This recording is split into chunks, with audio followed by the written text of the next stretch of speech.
Hello दोस्तों, स्वागत एक बार फिर आप सबका मेरे इस नए ब्लॉग में। तो मैं सामान लाने के लिए कुछ बाहर जा रही थी, तब मैंने देखा कि मेरे शू रैक पे कुछ सामान रखा हुआ है। ये बैग रखा हुआ है। ये मैंने जाते टाइम ही नोटिस किया था, मैंने आते टाइम फिर ले लिया। तो मुझे समझ में नहीं आ रहा था इसमें क्या है। तो ये मेरे हस्बैंड ने सरप्राइज़ प्लान किया था, जिसको मैंने चौपट कर दिया क्योंकि मुझे पहले ही दिख गया था। उन्होंने बिल्कुल घर के बाहर रखा था, लेकिन मैं खोल के घर के अंदर ले आई और देखते इसमें क्या है। एक में मेरी फेवरेट मिठाई थी और यहाँ पे था हमारा एनिवर्सरी का केक, जो मेरे हस्बैंड प्लान कर रहे थे। तो अब तो केक का तो भांडा फोड़ हो गया था, तो अब उन्होंने जो अपना गिफ्ट लाया था वो भी मुझे दिखा दिया। बोला कि नहीं, अब चलो सब कुछ दे देता। तो यहाँ पे मेरे हस्बैंड मेरे लिए एक न्यू सूट लेके आए थे, और सॉरी मेरा गला बैठा हुआ है, उसके लिए माफ़ी चाहती हूँ। तो यहाँ पे मेरे लिए हस्बैंड बिल्कुल न्यू सूट लेके आए थे, और पता नहीं उनको लग रहा था कि मुझे पसंद आएगा कि नहीं आएगा। और कोई भी अगर हस्बैंड अगर लेके आते हैं तो कैसा भी हो, सूट बहुत अच्छा लग रहा था, ऐसे वाकई बहुत अच्छा लग रहा था। लेकिन हस्बैंड के लाने की खुशी ज़्यादा थी मेरे लिए, क्योंकि अगर कुछ अपने से हस्बैंड सोच के लाते हैं सरप्राइज़ जो अनएक्सपेक्टेड रहता है, तो बहुत खुशी होती है। तो मैं बहुत खुश हो गई थी, सब सरप्राइज़ मिल गया था मुझे। तो अब मैं सूट को ट्राई कर रही थी कि कैसा लगता है। तो ये सूट मुझे इसका कलर कॉम्बिनेशन बहुत अच्छा लगा, बहुत अच्छा से फिट भी हो गया था। इनको मेरा साइज़ वाइज़ सब कुछ पता था, तो ये बिल्कुल सोच समझ के लेके आ गए थे। तो ये सूट मुझे पर्सनली बहुत अच्छा लगा। इन्होंने बोला कि ये रिटर्न करना है तो दूसरा पसंद करना है तो ले सकते हैं। और यहाँ बेटे को भी तोहफ़ा मिला था, बेटे के लिए कार लेके आए थे, उसकी फेवरेट, क्योंकि मेरे बेटे को स्पोर्ट्स कार बहुत पसंद है, तो वो लेके आए थे। और मैं यहाँ अपने ड्रेस के साथ थोड़ा सा टाइम पास कर रही थी, कभी इधर दुपट्टा रख के, कभी ऐसे रख के मैं देख रही थी। तो आज मेरी चांदी ही चांदी हो गई थी, क्योंकि मुझे लगा था कि हस्बैंड को याद नहीं है हमारी एनिवर्सरी आ रही है। तो मैंने सोचा था मैं रेडी होकर उनको सरप्राइज़ दूंगी। इसके लिए मैंने पहले से ही एक अपना पार्सल मंगवा के रखा था, जो मैं एनिवर्सरी के दिन पहनने वाली थी। तो ये तो अनएक्सपेक्टेडली मेरे पास दो दो ड्रेस हो गए थे, तो मैं बहुत खुश हो गई थी। तो ये वाला ड्रेस मैंने अपने लिए अपने से मंगाया था।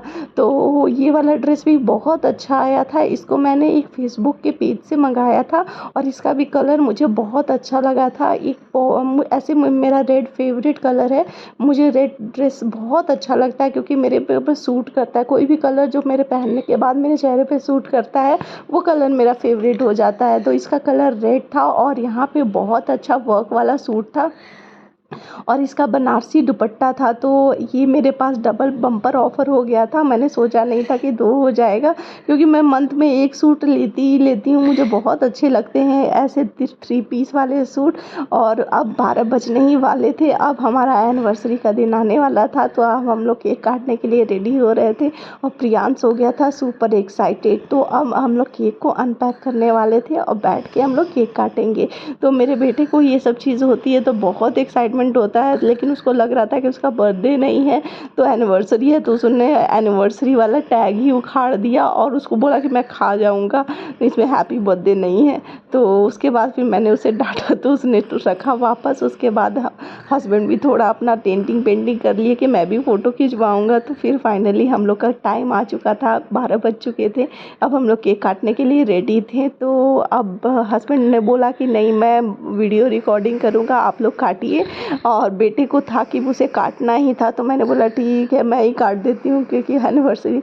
मैंने हस्बैंड को एक प्यार वाला हग दिया। ये मेरे बहुत सपोर्टिव हस्बैंड है, वो ऑलवेज़ रेडी रहते हैं मेरे हर सपोर्ट, मेरे हर चीज़ के लिए वो मुझे बहुत सपोर्ट करते हैं। कभी मुझे ऐसा रिस्ट्रिक्शन नहीं फ़ील होता है कि हाँ, इनके साथ मुझे कुछ सोचना है, परमिशन लेना है। मुझे बहुत सपोर्ट करते हैं हर चीज़ के लिए। इनफैक्ट मैं ही इन पे रूल ज़्यादा करती हूँ, मैं ही थोड़ा सा शासन ज़्यादा कर देती हूँ, इन्हें परेशान करती हूँ। लेकिन हम लोग का बॉन्डिंग टच वुड बहुत अच्छा है। हम लोग के शादी को 7 साल आज हो गए। आज ही के दिन 7 साल पहले हमारी शादी हुई थी, और हमारा अरेंज मैरिज था, लेकिन हम लोगों ने बहुत अच्छे से अपने आप को बैलेंस करके चलाया है अभी तक। और हम लोग दोनों के बीच में बाकी जितने भी हस्बैंड एंड वाइफ देखती हूँ, उसके कंपेयर में मुझे लगता है कि हम लोग की बॉन्डिंग बहुत अच्छी है। हम लोग बिल्कुल फ्रेंड के जैसा घर में रहते हैं। बहुत अच्छा लगता है मुझे इनके साथ रहना, सब कुछ इनसे शेयर करना। तो तो यहाँ पे मैंने क्रैकर को जलाया, लेकिन क्रैकर फुस हो गया, तो मुझे लगा कि ये वेस्ट हो गया। तो मैंने सोचा कि एक बार और जला के देखती हूँ। मेरा बेटा तो बहुत दूर भाग गया था, इससे डर के उसे लगा ब्लास्ट करेगा। फिर फाइनली मैंने इसे हाथ में ही जलाया। मैंने बहुत सारे लोगों को देखती हूँ इसे केक में करके जलाते हैं, लेकिन इसमें से बहुत सारे स्पार्क निकलता है और ऐश निकलता है जो केक के ऊपर जाके वापस से चिपक जाता है, तो वो खाना बिल्कुल अनहेल्दी हो जाता है केक को। तो मैंने हाथ में ही लेके जला दिया और फाइनली ऑफ हुआ। तो प्रियांश भी आ गया केक कटिंग करने के लिए। तो मैंने और प्रियांश ने मिलके मेरा एनिवर्सरी केक काटा और हस्बैंड हमारी फ़ोटो और वीडियो निकाल रहे थे। मेरे हस्बैंड को फ़ोटो और वीडियो निकालना बहुत अच्छा लगता है, वो कभी बोर नहीं होते इससे, और इसीलिए हमारा मेमोरी अच्छा से सेव रहता है। उनको बहुत अच्छा लगता है कि अगर फ़ोटो और वीडियो निकाल लेते हैं तो फाइनली हम लोग दोनों ने एक दूसरे को केक खिलाया। हम लोगों ने सक्सेसफुली अपने शादी के 7 साल कंप्लीट कर लिया। और बैकग्राउंड को आप लोग थोड़ा सा इग्नोर करिएगा, क्योंकि शाम के टाइम हमारा बेड कुछ ऐसा ही रहता है हॉल वाला, क्योंकि हम लोग पूरा बैठे रहते हैं। तो उम्मीद करती हूँ आपको ये ब्लॉग अच्छा लगा होगा। Thanks for watching.